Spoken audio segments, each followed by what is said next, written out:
Então, realizando a revisão da prova aqui, iniciando com a questão 1, que era uma questão mais teórica, onde tinha aqui as definições de cada uma dessas situações aqui que se referem à composição de um material semicondutor, né, que é o composto que vai resultar aí nos dispositivos eletrônicos. Então, a gente precisa compreender aqui cada um deles na eletrônica. Então, vamos lá fazer uma explicação básica, né? Vamos ressaltar aí que os materiais semicondutores são formados através de estruturas atômicas, né? E que essas estruturas atômicas elas podem determinar se o material vai ser condutor, se ele vai ser isolante ou se ele vai ser semicondutor, né? Então, um átomo ele possui 3 elementos dentro dele, que são os prótons, que a gente considera cargas positivas. Existem os nêutrons, que na eletricidade não tem função nenhuma, ele só serve para dar a massa aqui do átomo, ou seja, o peso, né? E ao redor dele que tem os elétrons que circulam em órbitas, né? Que não nem assim como se fosse o sistema solar, né? Então nem sempre os elétrons circulam ao redor do núcleo numa mesma órbita, tá? E o que mais interessa para nós da área de eletrônica, eletroeletrônica, né, e eletricidade, são as camadas mais externas, né? Essas camadas aqui. Essas aqui não vão ter tanta influência assim. De vez em quando que vai escapar dependendo da temperatura que está sendo aplicada, pode ser que escape um elétron dessa camada e vá para uma camada mais externa, mas isso aí é só questões de elevadas temperaturas, né? No entanto, a camada que a gente sempre utiliza para fazer a análise aí do que é o material elétrico é chamada de camada de valência, né? Nessa camada de valência, os elétrons estão bastante afastados do núcleo, por isso eles têm mais facilidades de se desprender. E aí é feita a distribuição eletrônica, dependendo da quantidade de prótons e elétrons que tem nesse átomo, né? Um átomo neutro, eletricamente neutro, ele é chamado quando tem a mesma quantidade de prótons do que elétrons. Para que um átomo esteja equilibrado, ele vai querer ter 8 elétrons na última camada, mas ele nem sempre vai ter, né? Então, aí existem as ligações que um átomo faz em relação ao outro, que ele pode fornecer elétrons ou compartilhar elétrons. Aí existem 2 tipos de ligações que são realizadas, que são as eletrovalentes, que o átomo acaba doando um elétron para outro átomo, né? E as covalentes, as ligações covalentes, que eles compartilham elétrons para que eles fiquem equilibrados eletricamente aqui, né? Então, na última camada tendo 8 elétrons, mas isso aí a gente vai ver daqui a pouco, né? Então, o material, para ele ser bom condutor, ele tem menos uma quantidade na camada de valência, né? Ele vai ter uma quantidade menor do que 4 elétrons, tá? Então, quando tem menos de 4 elétrons, é um bom condutor, que é o caso aí do cobre, do alumínio, do ouro, da prata, né? Esses materiais aí, eles são bons condutores porque eles têm na camada de valência menos de 4 elétrons. O material é considerado isolante quando ele tem mais de 4 elétrons na camada de valência, tá? Então, na camada de valência que ele tem mais de 4 elétrons, ao invés deles, os que têm menos de 4 elétrons, eles têm facilidade de desprender o elétron para doar o elétron para outros átomos, né? Por isso que facilita aí a condução de elétrons. E as que têm mais de 4 elétrons, eles têm facilidade de receber para recompor aqui e formar os 8 elétrons. Então, por conta disso, é que eles são bons isolantes, isolantes, né? Isso, tá? Então, e daí quando o material tem exatamente 4 elétrons, igual a 4 elétrons, a gente chama de semicondutor. E é esse cara aqui que a gente vai trabalhar para fazer dispositivos eletrônicos, tá? Então, chamado semicondutor aí. Então, o material de semicondutor, os dois mais famosos, são o silício e o germânio. No início da eletrônica era mais fácil verificar materiais do tipo, né, com semicondutores, né, com átomos de silício, né? Mas como tem em mais abundância na natureza o silício, aliás, o germânio, né, era o mais comum. Então, hoje em dia, em silício é o que é mais utilizado aí, tá? Então, como que é composto lá o material de silício? Vamos considerar só a camada de valência, que é o que a gente precisa aqui né, que é o que importa para nós da área da eletrônica. Então, vamos desenhar um núcleo e a camada de valência, né? Então, aqui um núcleo, vamos colocar aqui mais para dizer que é o núcleo. Logo ao lado aqui vamos colocar outro material de silício aqui. Mais um material, vou colocar 6 por 6 aqui, só para a gente verificar como que é feita essa composição aqui de um cristal, que a gente chama, com vários átomos de silícios aglomerados, né? Eles formam um cristal, e aí esse cristal vira uma camada sólida aí de silício, tá? Tá aqui. Então, a parte de dentro. E os átomos de silício, eles têm 4 elétrons na última camada, tá? Então, esse aqui tem 4 elétrons. Pá, esses dois aqui estão fazendo combinação com outros dois, né? E esse aqui também tem 4 elétrons. Só que um elétron vai estar recombinando com esse de cima e o outro com esse do lado aqui. E outro com esse de baixo, tá? Desse cara aqui, ó, vai estar um recombinando lá com o de cima, um aqui do lado e um de baixo. Esse cara aqui, um de baixo, um de cima e um com outro de cima aqui, né? Então esse cara aqui vai estar e com esse do lado aqui também, né? Esse aqui vai estar recombinando com um do lado, um de cima, do baixo, da direita, da esquerda e de cima. Esse cara aqui com o da direita, da esquerda, de baixo, né, de cima e da esquerda. Esse cara aqui vai estar recombinando com o de baixo, com o da esquerda, com a de cima e com a da direita. Então, eles fazem essa recombinação aí, que é compartilhar, é como se estivessem compartilhando, né, um elétron com um vizinho aqui. Então, esse elétron aqui que pertence a esse átomo, ele compartilha com esse cara aqui, e é como se os dois tivessem um elétron circulando na camada de valência, ora em um, ora em outro. E isso faz com que eles fiquem com 8 elétrons, ó, na camada de valência aqui, ó, né? Então, que é para deixar estável aqui o átomo, né? Então, ele sempre tenta deixar 8 elétrons na camada de valência.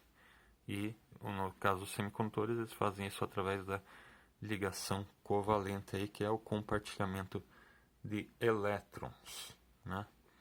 Bom, então, para você, isso aqui, ó, como eu falei, se você esquentar demais esse material aqui, ele pode desprender elétrons das camadas anteriores aqui, ó, e daí fazer com que tenham elétrons livres. Então, um material de silício ele pode tanto funcionar como isolante, né, para alguma determinada temperatura, como também pode funcionar como condutor em elevadas temperaturas. Então, ele pode acabar variando aí a resistência de acordo com a temperatura, e por isso que ele tem algumas aplicações nessa área. Mas para formar um dispositivo eletrônico, eles fazem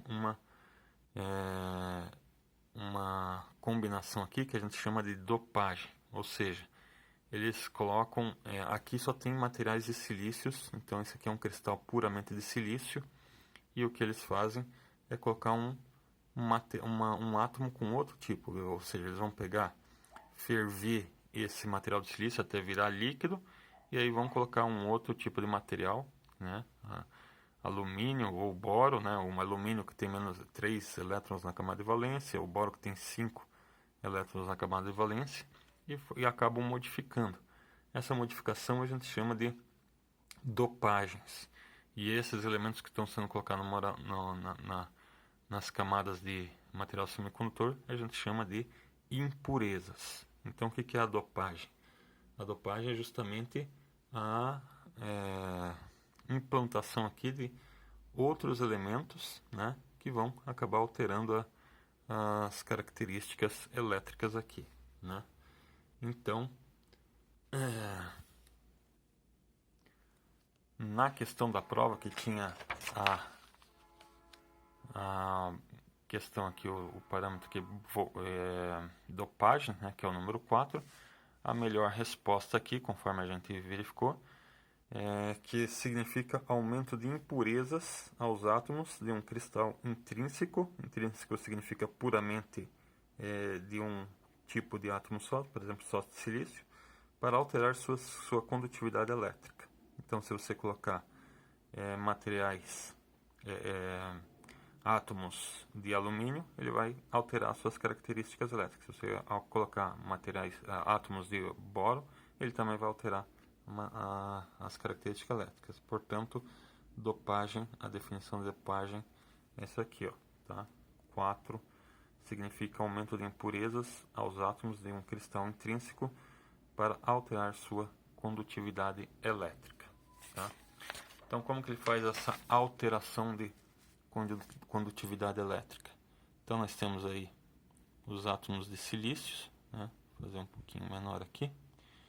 E eles acrescentaram, vamos colocar aqui mesmo, vou colocar para facilitar aqui. Então, ao invés de ter um átomo de silício aqui, ó, vamos supor que foi colocado um átomo de boro que tem 5 elétrons, é pentavalente, né, que a gente chama. Ele tem 5 elétrons na camada de valência.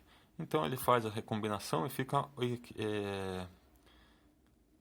equilibrado aqui, né, e com 8 elétrons. Só que daí sempre vai sobrar um elétron. Então, esse elétron que ele sobra a gente chama de elétron livre, né? Ele consegue fazer, para ele fazer uma recombinação com outro átomo, ele vai ter que expulsar um elétron daqui. Então, sempre vai existir um elétron livre. Se for colocado vários átomos de bóron aqui que são pentavalentes, então você vai ter vários elétrons livres nesse material. E tendo vários elétrons livres, ele vai se tornar um sujeito que tem a qualidade de conduzir corrente elétrica, né? Então, aqui na prova está descrito lá o número 2, né, que é elétrons livres. E como elétrons livres, eles têm cargas, a gente chama, é convencional que a gente tem cargas negativas, então ele produz um material do tipo N. Então, quando há majoritariamente esse portador, qual portador a gente está falando? Portador de elétrons livres, tá?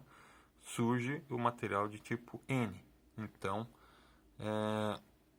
a número 2 é essa última questão aqui, ó, tá? Elétrons livres, quando há majoritariamente esse portador. O portador, no lugar do portador, se coloca elétrons livres. Então, quando há majoritariamente elétrons livres, surge o material do tipo N. Então, o número 2 ali é a última etapa. Daí vamos supor lá se fosse ao contrário, né? Fosse ao contrário. Eu vou colocar poucos aqui, um pouquinho maior, porque aquele desenho ali ficou muito pequeno, né? Mas se eu fizesse ao contrário, eu colocasse átomos de alumínio aqui nesse cristal, ao invés de colocar átomos de boro, que é pentavalente. Então, o alumínio ele é trivalente, é chamado um material trivalente. Ele tem 3 elétrons na camada de valência. Aí eu quero compor ele aqui, vamos colocar no meio igual eu fiz o outro, né? Então ele tem 3 elétrons, ao invés de ter os 4 que tem os materiais de silício aí, né? Então, significa o seguinte, que eu coloquei só um elétron de alumínio aqui, um elétron vai recompor aqui em cima, vai fazer a ligação covalente com esse, o outro vai fazer com esse, o outro vai fazer com esse, e fica faltando um elétron para fazer a recombinação. Então sempre vai faltar um elétron aqui para fazer a recombinação e ficar com 8. Então, obviamente que eles vão tentar puxar de outro, mas se puxar de outro, vai faltar um aqui. Então, se você colocar vários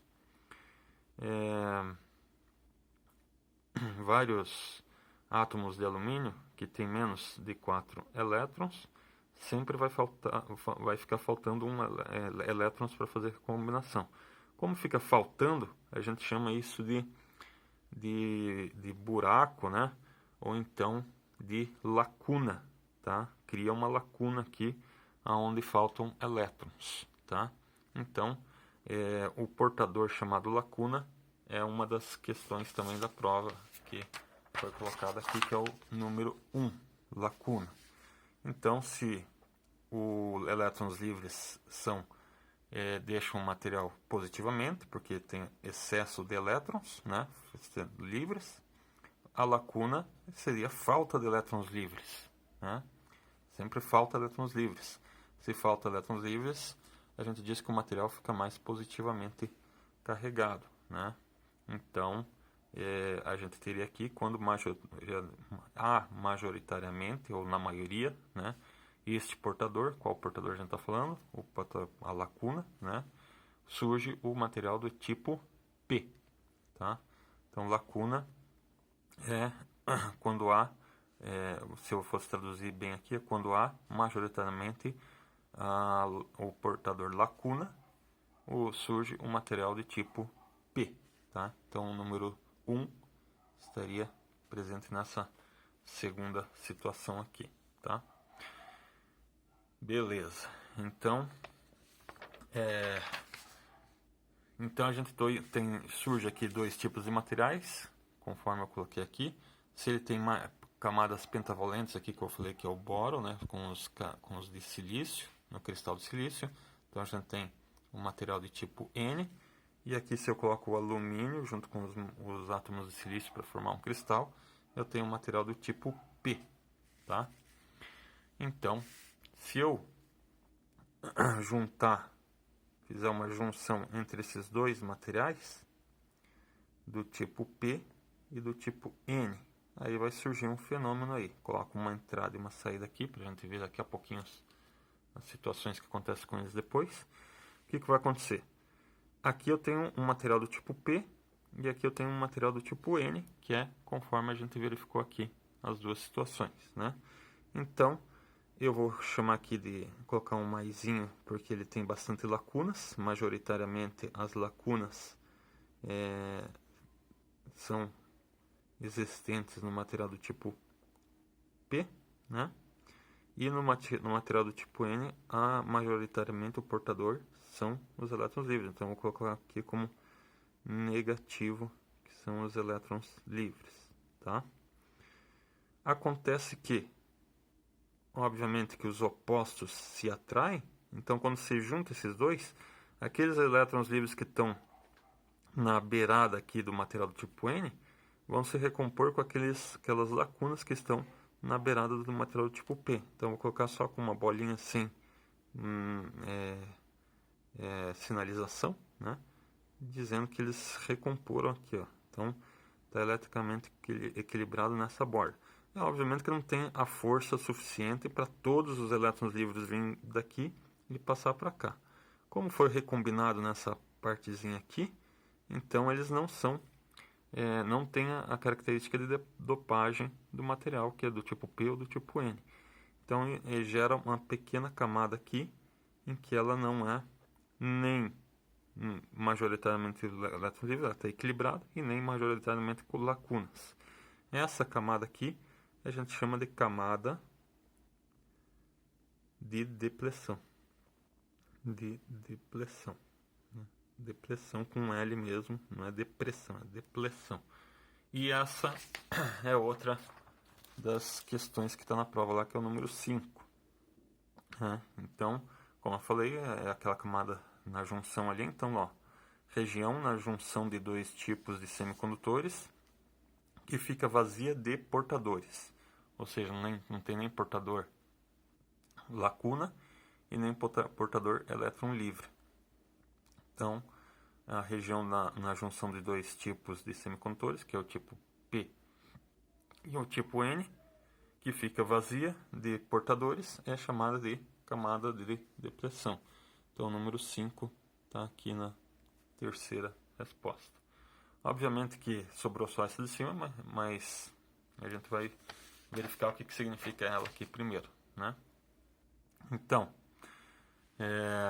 se eu polarizar diretamente esse diodo, e a gente chama isso aqui de diodo, tá? Quando a gente junta um material de tipo P com um material de tipo N, cria toda essa situação e a gente chama de diodo.